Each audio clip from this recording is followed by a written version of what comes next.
দেখুন, একটা দেশে সর্বপ্রথম যে জিনিস প্রয়োজন সেটা হলো একটা সরকার। জি জি জি। সরকারের নির্বাচনের আগে স্থানীয় সরকার নির্বাচনটা খুব একটা গ্রহণযোগ্য বক্তব্য না। যারা এরকম বক্তব্য দিচ্ছেন তারা হয়তো না বুঝে এমনটা বলছেন, কারণ স্থানীয় সরকার হলো একটি সরকারের সহযোগিতার জন্য, স্থানীয় সহযোগিতার জন্য স্থানীয় সরকার দরকার।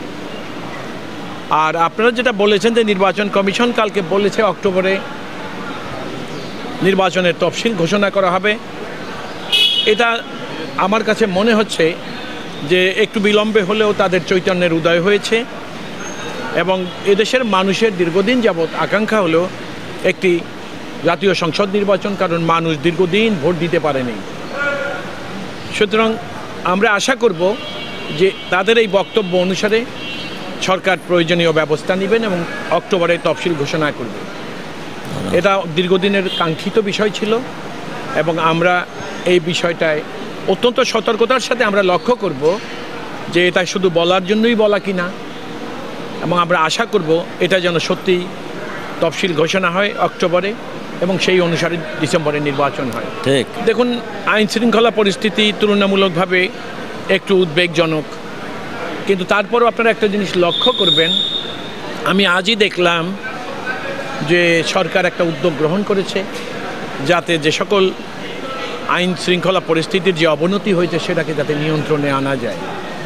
আমরা আশাবাদী, এবং যেহেতু দেশের মানুষ, সকল রাজনৈতিক দল সরকারকে সমর্থন করছে দেশের আইন শৃঙ্খলা পরিস্থিতি স্বাভাবিক রাখার জন্যে, সে কারণে আমরা মনে করি যে সমস্ত বিক্ষিপ্ত ঘটনাগুলো আমাদেরকে উদ্বিগ্ন করে সেগুলো অচিরেই নিয়ন্ত্রণে চলে আসবে।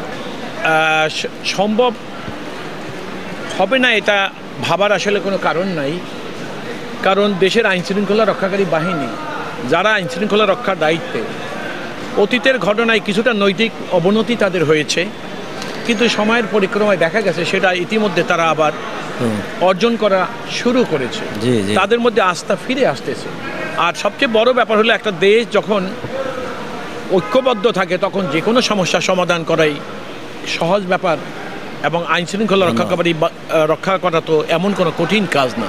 দেখুন, বাংলাদেশ জাতীয়তাবাদী দল এই দেশের সর্ববৃহৎ রাজনৈতিক দল, এবং আপনারা দেখেছেন এই নির্বাচন, অর্থাৎ গ্রহণযোগ্য নির্বাচন, মানুষের ভোটাধিকার, এগুলোর জন্য আমরা নিরন্তর সংগ্রাম করে গেছি।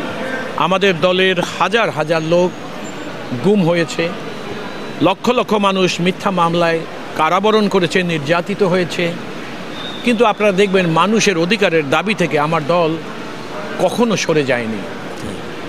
সে কারণে আমরা যেহেতু দীর্ঘদিনের এদেশের সাধারণ মানুষের দাবি নির্বাচনের, সেই নির্বাচন গ্রহণযোগ্য হবে, এবং একটা গ্রহণযোগ্য নির্বাচন হলে বাংলাদেশ জাতীয়তাবাদী দল জনগণ বিবেচনায় নেবে, তাদের পছন্দের দল হবে, এটা খুবই স্বাভাবিক।